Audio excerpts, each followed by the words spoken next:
Hi. Can you? Yeah, wait, that's better. Hi. Okay, there Okay. you are. Can you hear me? Can you see me? I can see you, you're frozen, Okay. but I can still hear your Hi. voice. So just give it a minute. Yes. Okay. Hi. So you were saying it Yeah. hasn't been so bad this far. Yeah, my kids are 10 and 12, and so they've been on Zoom calls, for a lot of the mornings, which has been a good opportunity for me to get some work done. And, we're both blessed, my husband and I, to be able to work from home and be able to get out, for walks and everything. So it hasn't been terrible, I have to admit. So what are some of your slaying like a mother tips that you've used to get through this time, if any? Yeah, one of the things that I have often talked about is that more is a four-letter word for me. Like I'm not trying to do more, accomplish more, make more money, all the mores. And so one of my tips is to just avoid taking on more. This is the great pause, and it's a time to, reflect about what really matters. And I see so many mothers that are like, I'm redoing my basement. I'm redoing this. I'm going to learn French. I'm going to take on all these new tasks, and I have avoided that, and I think I've benefited from that mentally. It doesn't, I'm not, trying to do more than I'm already doing. Sometimes though, I feel like people need outlets for some of their restlessness and anxiety. So maybe the more doesn't stress them out, but it gives them some sort of purpose or direction. Whereas for other people, it can push them over the edge, right? Yeah, I think it's the intention behind the more. So if the intention behind the more is you're anxious and uncomfortable, being still and you want to exercise more or take on more, that's okay. But if you're taking on more because you feel like you have to do more or be more in order to be loved or accepted, then that's a negative intention to start that activity with. Yes. Well, that makes sense. um, And you've been so great, Zibby, about, being honest. I think that's another slay is, even from your recent Instagram post, you're like, I'm struggling. This is hard. It's not okay.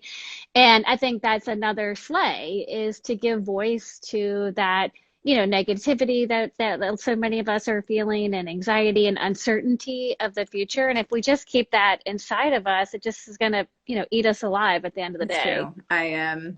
No, the post you're referring to, I just last night I had this final straw situation happen in my own like personal life, not relate. Well, I mean, sort of related to everything, but I was just like, I've had enough. Like, I cannot do this. Like, I can't take it anymore. It's just like one thing after another. And, I really do try to be, not even try, I think I am by nature very positive, and I, always try to see the bright side of things. And I get up each day and I'm like, okay, what do I have to look forward to and whatever. But sometimes it's just like, you know what? I think I'm just going to like cry in an empty bathtub this morning because like I cannot, Yep. I cannot do Yep. it. And like the responsibility, and I don't know how you feel about your kids, but and then I feel like I don't even know why I bothered because all these research things just came out that kids are fine and that they can't even pass the disease from Yeah. one. So why am I so worried about protecting my kids? I don't know. I just like I have some evolutionary imperative that like all I've been thinking about is protecting them, and I don't know. It's probably a waste of my energy. Well, that it is.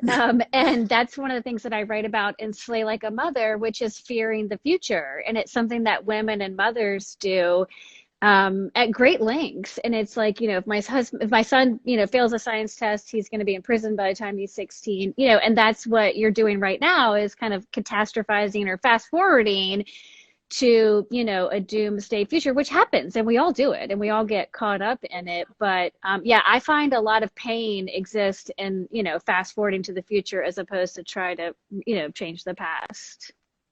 Well, thank you for this little mini therapy session. Obviously, obviously I needed it today. Oh my gosh. I got you, girl. I got you.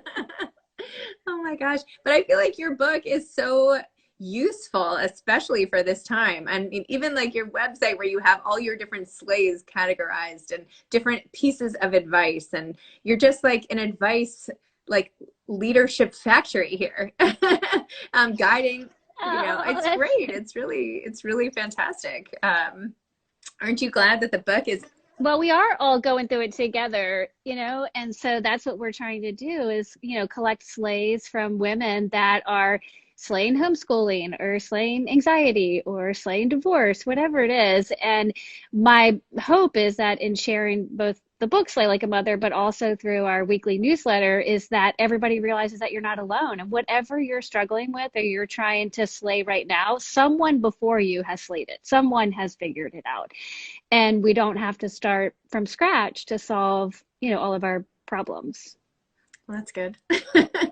And how is all of your mom complex work going in the current environment?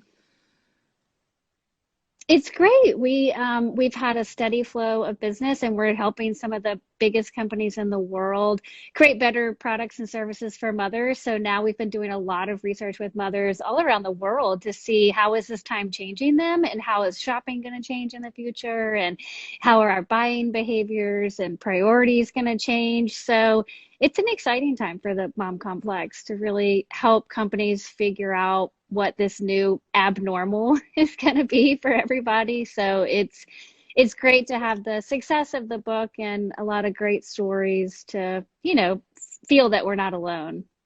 I feel like your stats from your job part of life would be so interesting for like the average mom like me to hear, like what is everybody else going through? What does everybody else think?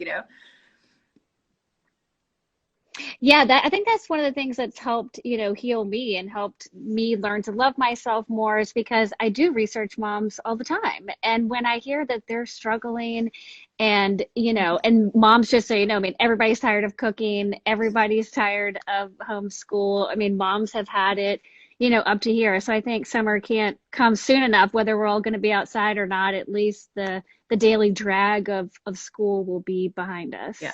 It's not like we're going to do online camp. I mean, I know. I'm not doing Maybe. online camp. Although,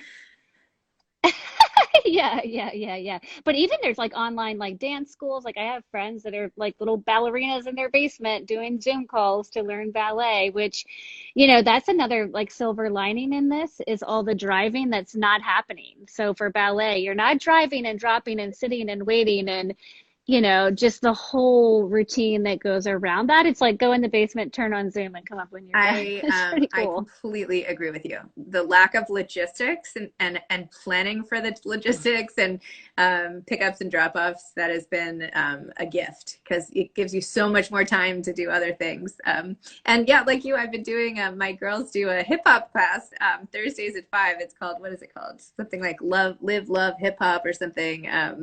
Anyway, it's so cute. And I can like pop, oh, thanks, Kyle. Peace, Love, and Hip Hop with Angel Roberts. This is my husband, because he remembered what it was called. Anyway, and it's just so fun. So the girls and I can like, I can pop in and out, and they can dance and get a workout and have fun. And it's really nice, because I would never be in that class otherwise. So yeah, I know. That's so great.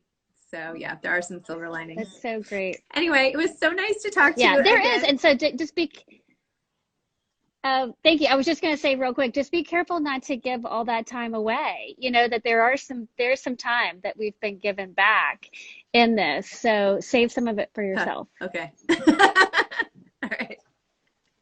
I'm saving it for this, which is really something that I do for myself that makes me feel good, but I also can help other people. So this is my self-care time, I guess. Good. I love it. Well, it was so great to chat with you, and hopefully we can see each other in person again when we're all out of our homes and all the rest. So Amen. Thank you. Thanks for having me. Bye-bye.